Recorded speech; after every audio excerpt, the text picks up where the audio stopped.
Day Trading, le podcast, la personnalité type du trader qui réussit. Troisième partie.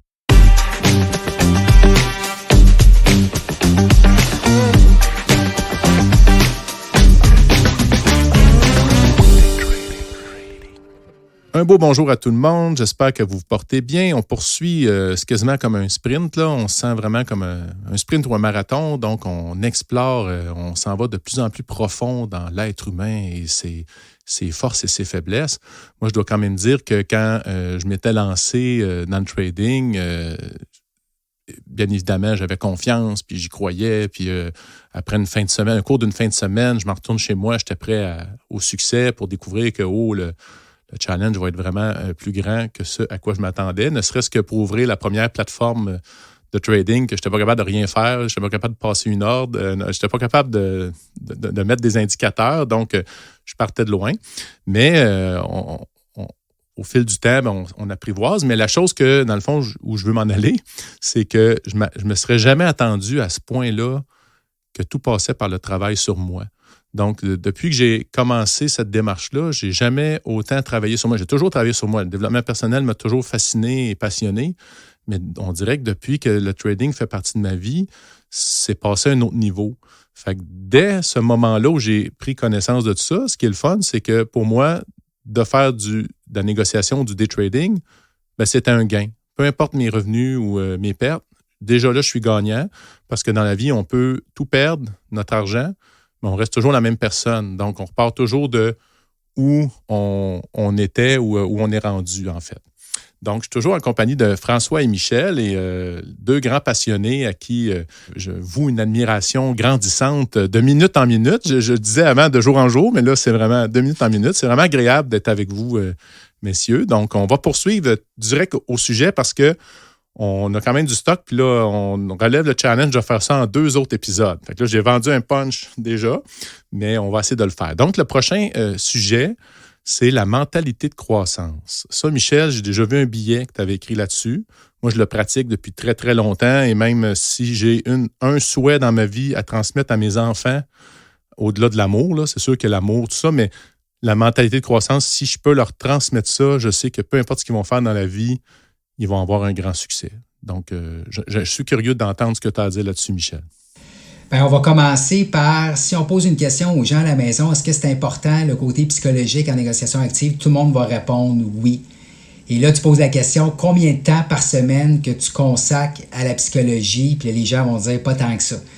Donc, c'est quoi le concept? Bien, c'est Carol Dweck qui est arrivé avec ce concept-là. Et ça vient du mouvement des années 90 où on travaillait beaucoup sur l'estime de soi chez les jeunes. Hein? On disait c'est important de valoriser nos jeunes puis leur dire comment ils sont bons puis qu'ils sont intelligents. Donc, ce qui arrive, c'est qu'elle disait que la façon qu'on complimente nos jeunes a un impact sur sa façon de penser. Donc, tu as 2 états d'esprit. Tu as ce qu'on appelle le fixed mindset, qui est l'état d'esprit fixe, et tu as aussi le growth mindset, qui est comme, dans le fond, l'état d'esprit axé sur la croissance. Donc, un état d'esprit fixe, c'est de comprendre que tu l'as ou que tu l'as pas. Tu es talentueux, tu as des habiletés, puis ça, c'est fixe dans le temps. Donc, si ton enfant fait quelque chose de bien, tu lui dis, tu es tellement intelligent, tu es tellement talentueux. Donc, qu'est-ce qui arrive quand tu fais ce genre de compliment-là? La journée que ton jeune fait face à l'adversité, il prend ça comme une insulte à son intelligence et ego, il ne se développe pas et il abandonne. Donc, elle, ce qu'elle dit, on doit influencer nos jeunes à l'état d'esprit axé sur la croissance. Et quand la personne traverse une période difficile ou elle devient résiliente, tu dis bravo, tu as travaillé fort, tu as été persévérant, tu as utilisé des stratégies.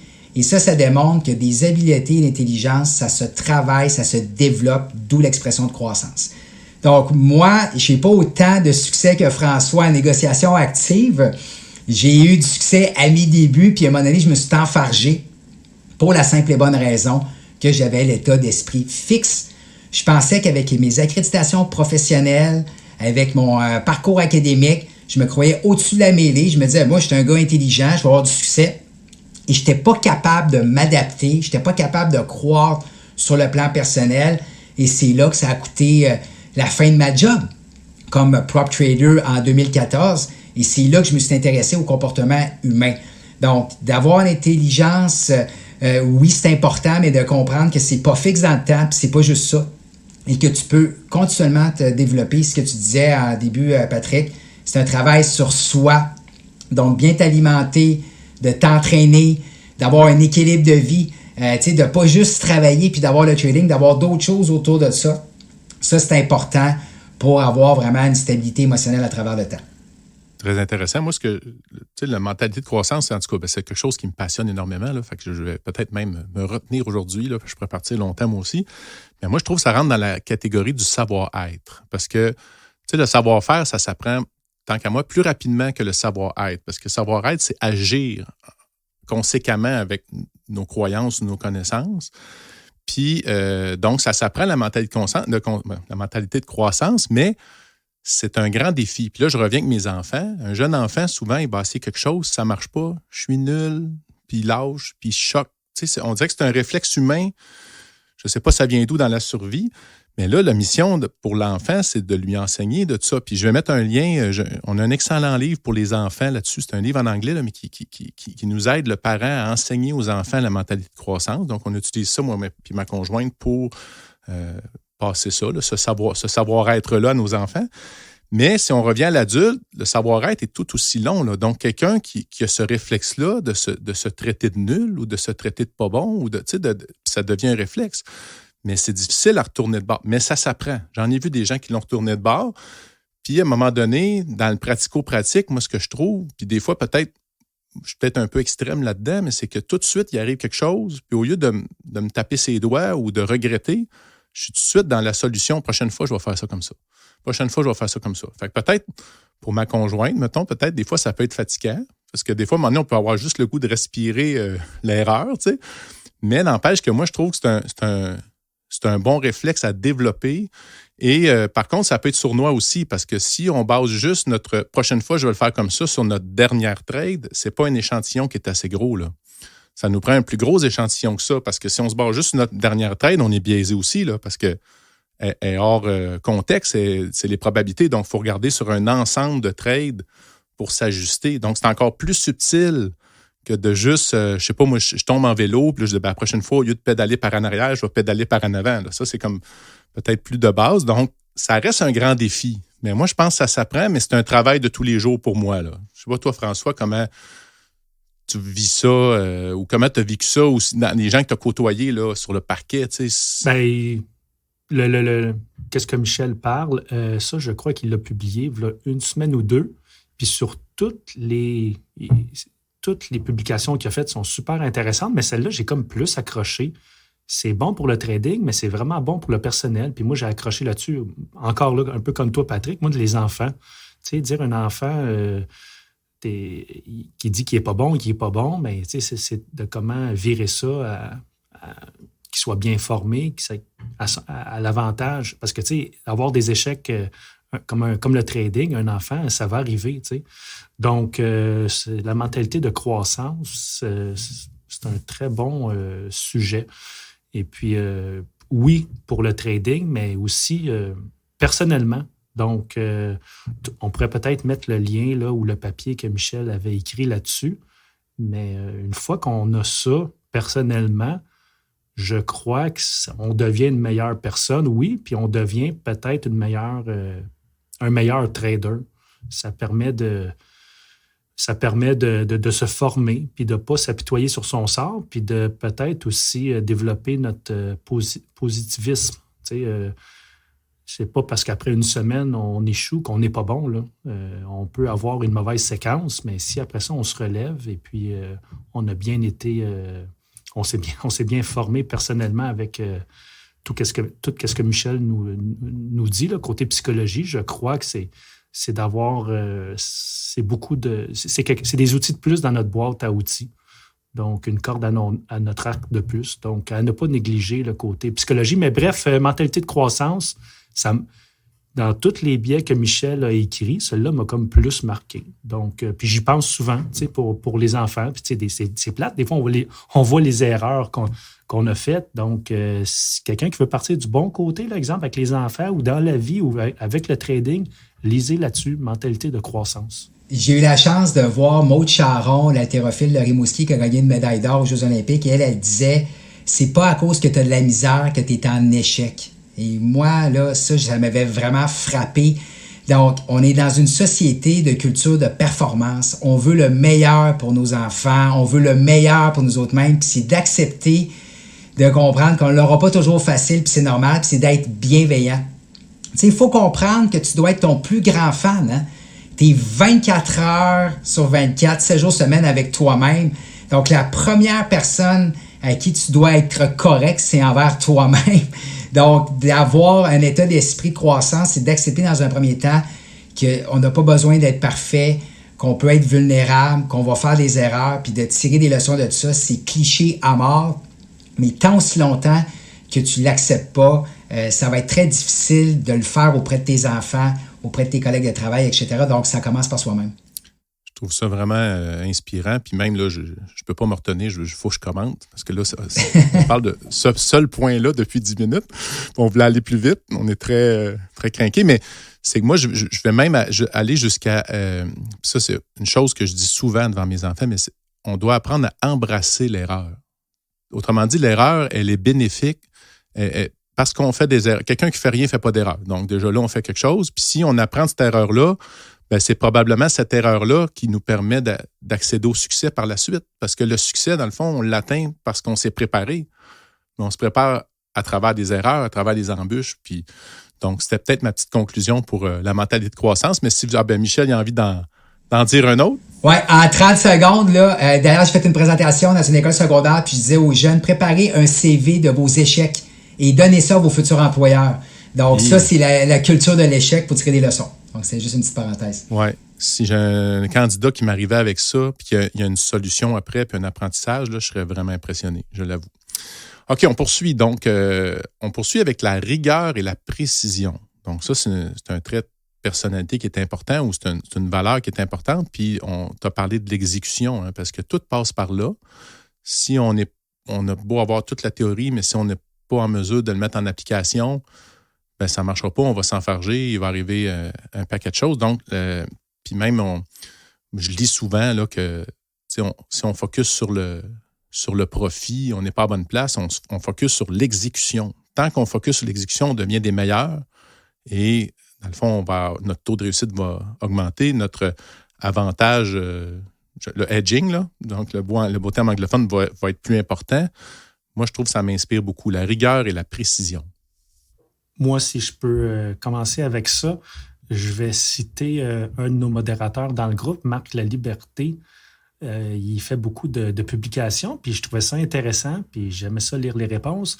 Qu'est-ce que ça prend pour être je crois que c'était qu'est-ce que ça prend pour être un bon trader? Quelle qualité ça prend? Ou quelque chose du genre pour réussir. Et puis là, tout le monde disait, il faut mettre son stop-loss. C'est toutes des vraies réponses. Mettre son stop-loss, acheter dans un creux, acheter des titres de qualité, tout ça, c'est vrai. Mais même si on applique tout ça, mettre un stop-loss, acheter des titres de qualité, c'est possible qu'on ne soit pas un bon trader. Moi, j'ai dit, Marc, je vais te résumer ça en un seul mot, puis je ne vais pas trop déblatérer là-dessus. C'est ça pareil. Ça se résume à avoir la discipline, respecter son plan de match. Ça se peut que ça ne fonctionne pas, mais si on a un bon plan de match, comme au casino, on va battre les odds. Puis la bourse, j'aime pas ça comparer ça à la bourse, mais c'est un jeu de odds. Hein? Donc, le but, c'est de battre les odds. Si tu as raison 70% du temps, au bout de la ligne, tu vas être gagnant. Puis la seule façon, je crois, la qualité commune, le dénominateur commun à ça, je crois, c'est un peu comme on voulait parler de la rigueur, mais c'est respecter son plan de match. Être discipliné. T'sais, si j'en ai un à choisir là-dedans, être discipliné. Si on est discipliné dans tous nos caractéristiques, je crois qu'on a une bonne chance de réussir. Donc oui, il y a plein de trucs, là, mais le mot le plus important pour moi, c'est discipline, tout simplement. Sinon, Michel, toi, c'est quoi ton... Je suis tout à fait d'accord avec François. Puis moi, je donne toujours l'exemple suivant. À la maison, préparez vos calculatrices. Qu'est-ce que fait 95 fois 250 fois 15 fois 0? Puis là, les gens, ils arrêtent de pitonner et disent, ben là, ça donne 0. Parce que 0, c'est un élément absorbant à multiplication. Je dis, c'est la même affaire. Tu as beau avoir le meilleur système de négociation, la meilleure idée d'investissement, le meilleur état d'esprit, mais si tu as zéro discipline, il n'y a rien qui se passe. Donc, tout part de là. Puis le problème, c'est que tu ne peux pas manquer de discipline en négociation active. Donc, si par exemple, tu fais une diète, on dit que c'est important une fois de temps en temps de te gâter, tu sais, mettons, à la fin de semaine. Mais dans le trading, tu ne peux pas te permettre de l'échapper, ne serait-ce qu'une transaction, parce que tu peux perdre tout ton capital sur une seule transaction. Donc, je suis d'accord avec François qu'on doit être discipliné 100% du temps, et c'est ça qui fait que c'est difficile. Ça me force à... Dans la liste, messieurs, vous avez un point qui est 2 points plus loin, mais on va le devancer, parce que là, on parlait de discipline, justement. Tu sais, c'est quoi exactement être discipliné pour un trader? Bonne question. J'espère avoir une bonne réponse. C'est quoi être discipliné? Oui, j'ai une bonne réponse. Être discipliné, puis on en parlait, je crois, dans l'autre podcast, où on va en parler. Être discipliné, puis la réponse va être plate, mais c'est ça pareil. Être discipliné, ça être comme un robot. Transiger comme un robot. Quand on a une bonne technique, les marchés sont différents à chaque jour. C'est ça qui permet d'aimer notre travail, si on peut dire. Mais il faut que ça devienne un travail routinier. Patrick l'a peut-être vu quand il a passé une semaine avec moi. Sinon, Miguel, un ami qui a resté à côté de moi pendant 1 an, il dit « Colin, François, tu n'as pas d'émotion. Tu fais de l'argent, tu en perds, tu n'as pas d'émotion, puis tu n'as pas de l'air à avoir de fun. » J'ai du fun à faire mon travail, mais il faut être comme un robot et pas d'émotion. Donc, comment je vais résumer ça? Être discipliné, dans le fond, c'est exécuter son plan de match, mais surtout comme un robot. Quand ça dit d'acheter, on achète. Quand ça dit de vendre, il faut vendre. C'est ça, être discipliné, c'est plate comme réponse peut-être, mais c'est tout simplement être comme un robot. Puis maintenant, on avait déjà parlé d'un autre podcast par rapport à ce sujet-là.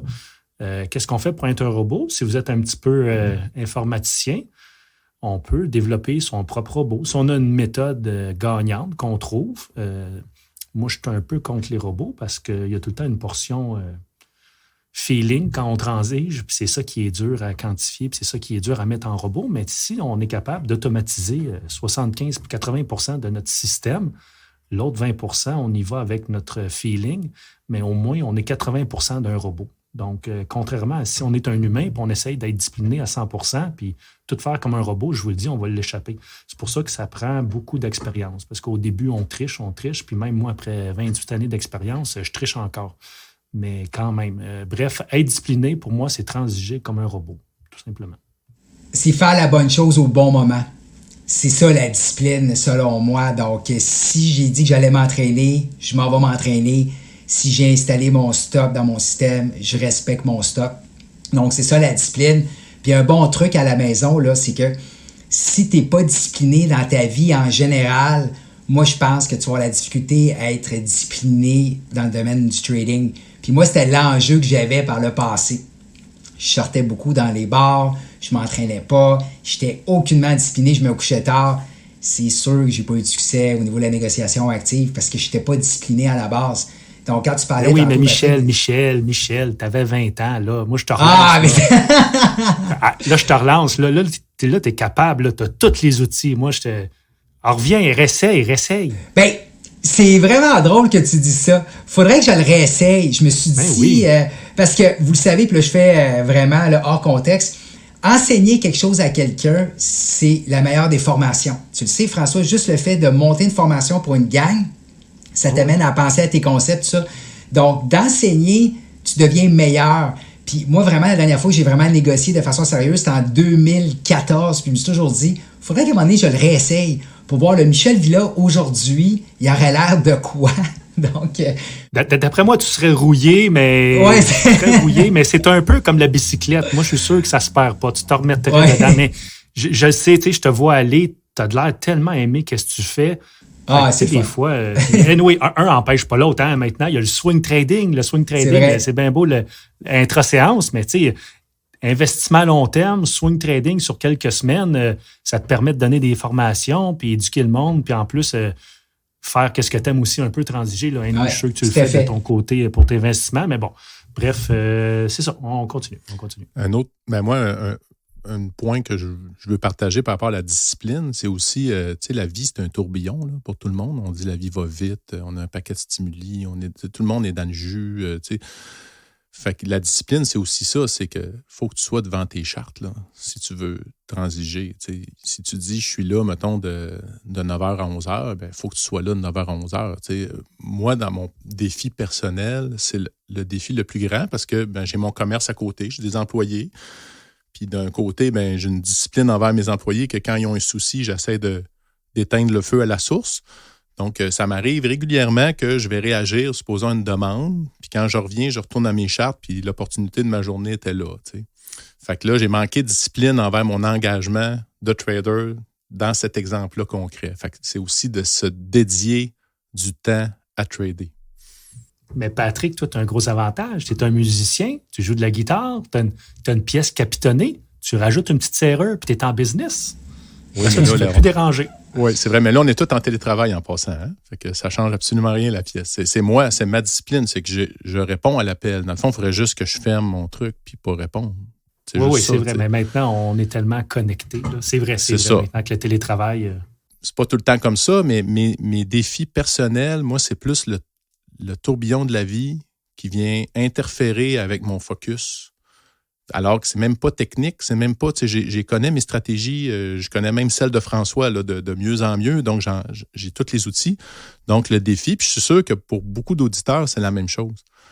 Il y a des gens qui même des fois, ils vont dire « je suis au travail puis je trade, là, c'est-tu correct ou c'est pas correct, ça me regarde pas, c'est votre job. » Mais moi, je pense que surtout si on veut transiger à très court terme, là, à la minute, il faut être devant l'écran, il faut être focus. Sinon, soit qu'on va manquer l'opportunité ou soit si on n'a pas mis de stop là, si on a un stop mental, c'est pas le temps de partir. Là. C'est ça. Donc, c'est une petite parenthèse sur la discipline.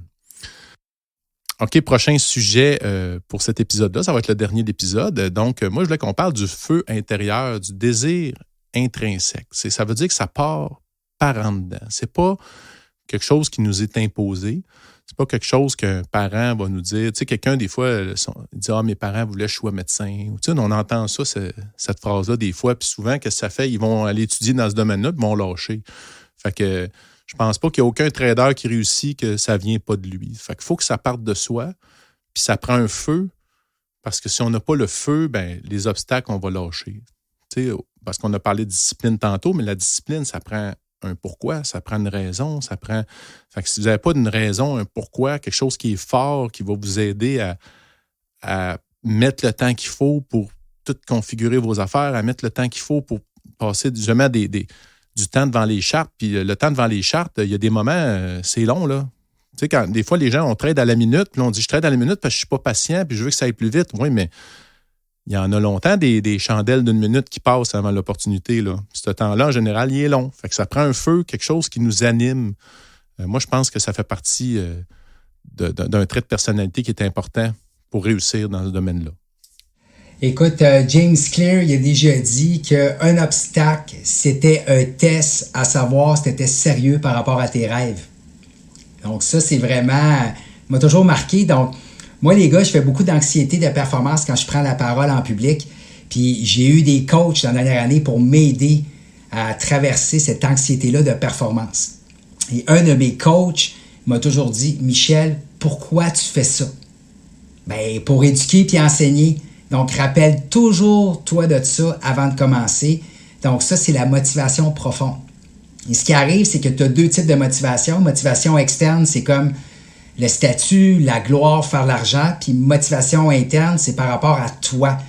Donc, ceux et celles qui ont envie de faire la négociation active uniquement pour faire de l'argent, la journée que tu n'en fais pas, tu décroches parce que tu passes à côté de ton objectif. Donc, d'avoir, comme tu dis, le feu sacré ou la motivation interne, tu dois trouver des raisons pour toi. Et c'est ça qui fait la différence. Écoute, ça conclut tellement bien. Je pense que ça va... on va laisser les auditeurs avec ça. On va vous retrouver dans un prochain épisode, probablement pour la conclusion. On le souhaite, c'est notre défi. Et puis, en espérant que ça vous inspire, moi, ça m'inspire énormément.